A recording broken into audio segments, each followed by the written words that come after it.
right, so we need to discuss the video for the campaign. First of all, the campaigns that don't have a video, they rarely fund. And I think that the reason is not because they don't have a video, but because people couldn't even be bothered to make a video. Probably they are not thinking this campaign through really well. So there are some interesting statistics. If you don't have a video, you have 30% of possibilities to fund. That's the average on Kickstarter. Of those that have a video, 50% will fund. So you're already increasing your possibilities quite a bit.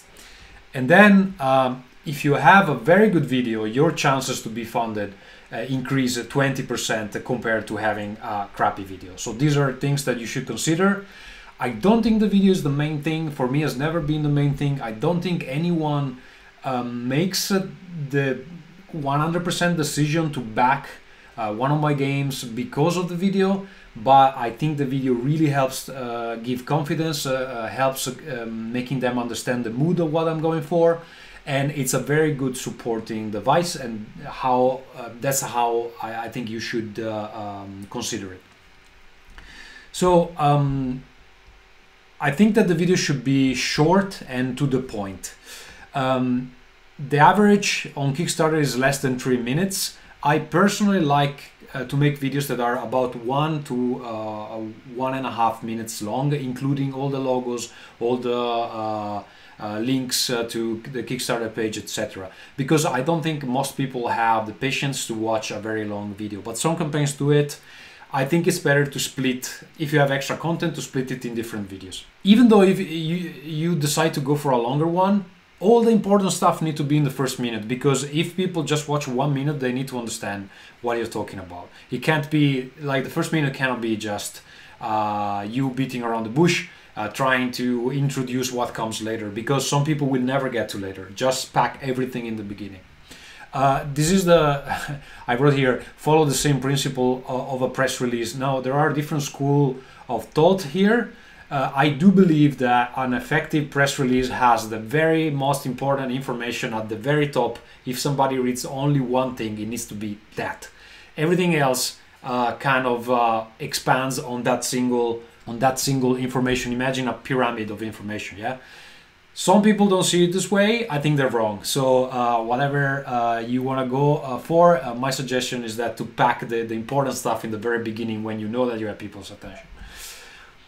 Yeah, as I mentioned, if you have more stuff to say, and you probably will have more stuff to say, just make additional videos that, first of all, they fill your campaign page quite nicely. You can use them in updates. They just look like more content, and they are in smaller bits that people can digest more easily.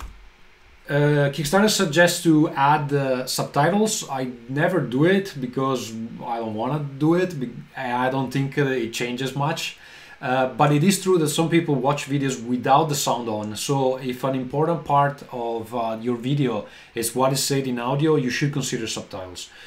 This I don't do mostly because I'm lazy, not because I don't think it's useful. If I was a bit less lazy, I would do it, but it's not such a crucial thing, and it kind of takes a lot of time. So that's why I haven't done it so far. So what kind of videos are most common for a gaming project? There are different kinds, and I found some examples. So you will find the link in the lesson. Let's see some examples. So the first one is the one also that I also like most, is the one that doesn't tell you much about the mechanics of the game, but they set the mood and explain a bit the setting, just to get people mentally prepared to what you're offering. So let's go and see what I mean with that. Okay, so a good example of that is the video of Simbar, Mother of Darkness, one of the supplement books for Simbarum, a Swedish tabletop RPG game. They mostly show, I'll try to put some volume here, they mostly show mood images, just so you can get into that kind of feeling that you will get from playing the game. I think in this one they don't even talk at all. It's just for you to get into what the game is about. You can watch the whole thing by yourself. Let's go back to the slides. The second one is a video where there are talking heads, people talking. Let's see an example so you understand what I'm talking about. So I skipped ahead of this video, so we get to the interesting part. The guys here are explaining the game, they're a real prototype of the game, and it's them talking. So you can see more or less how this looks. Well, they show something about them playing, and then in a moment I think they will also speak. Let's see if we can get to that section.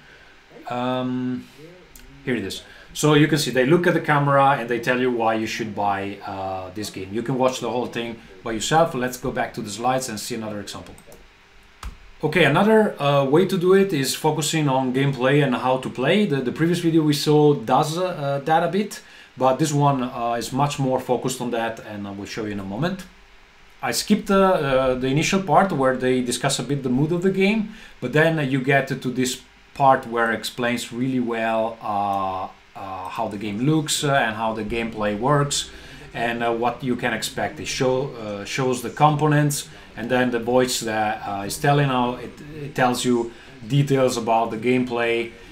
This is very common with board games. Many board games do it with the 3D animation. It's very expensive to do that, so you need to have a budget if you want to do the video that way. And if you want to save a bit, then you can use a real prototype and show people. Of course, this looks more professional, but be careful because this might set you back a few $1,000s or euros or whatever currency you're using. There's a last option, and the last option is mixing and matching all this technique into a longer video. Some people do it. It tends to bloat a bit the video, but let's see an example so you know what I'm talking about. You already saw that the previous, none of the previous videos are purely doing one thing only, but they're focused on a specific way of doing it. This one that I'm going to show you has everything, but it's very long. So let's go and check it. Alright, so this is a game called City of Mist and Knights of Pain Town. It's a supplement for the RPG City of Mist. Let's see this video. This is almost 6 minutes. It starts with mood stuff, and then it goes on the product. It shows you the product. And then there's the guy talking to you straight to the camera. So it's doing a bit of everything. It's not a bad video at all, but I would divide these in 3 different videos, because then you can direct people to exactly what they want to see in shorter bits. So let's go back to the slides. Right, the last thing I'm going to show you is that how I did it in the latest campaign I ran at the moment I'm recording this on Broken Tales. I went for a fully moody video just to set the tone. It doesn't talk about the gameplay at all. It just I just wanted to make sure that people really can see that the game has a different kind of art and that they could get into the mood of what the game was about. So let's go check that out. Once upon a time, a child saved the world of fairy tales. His reward, granted by the fairy tale king, was a wish. The one that plots in the shadows saw an opportunity. It tarnished the child's heart, whispering to him a corrupted idea. The child asked that the villains, accursed for centuries, be granted a new life. But every light needs a shadow, and in turn, the heroes became evil. At that moment, all fairy tales were shattered.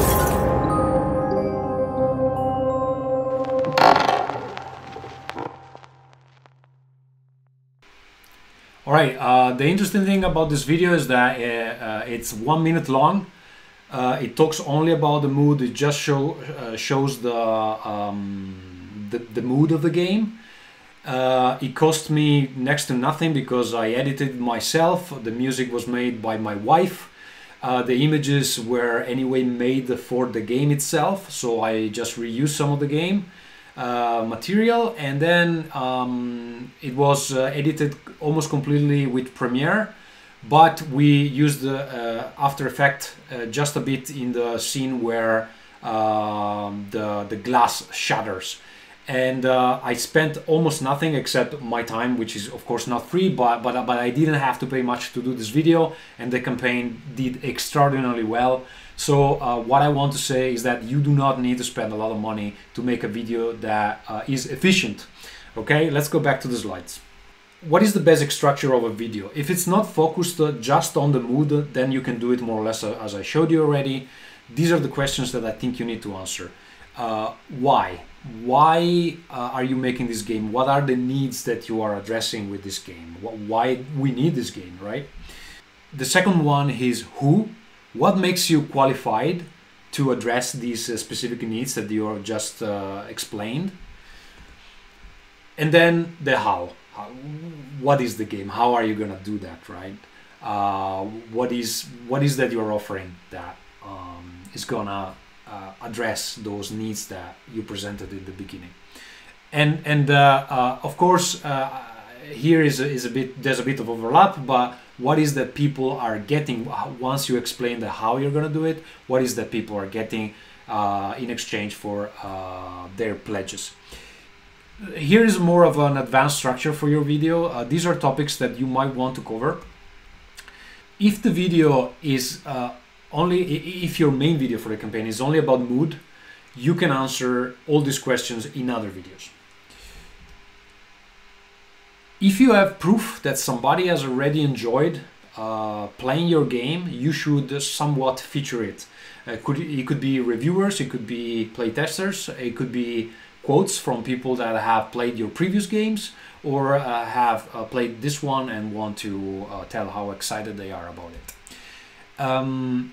Also, I think it's very important that you somewhat show people how their gaming life is gonna be better and more fun because of your game. I know it sounds stupid, but somewhat you don't have to imagine that this campaign is benefiting you. You have to imagine that it's benefiting them. Why are they gonna be happier for helping you fund this campaign? So that's very important, and I made a nice Mario Bros metaphor here on the side, which hopefully explains the concept quite well. One thing is that, of course, you can show your video to a focus group like you should do for the rest of the campaign and hear what they have to say. And well, iterate on it if they think it's not convincing, if it's too long, if it's too short, etc. The last thing is that you should make it easy to share, and I don't mean only just put a button there so people can share it, is make it so that people want to share it to their friends. Like you should answer the question, why would people want to share this to their friends? And your video needs to offer one reason to do so.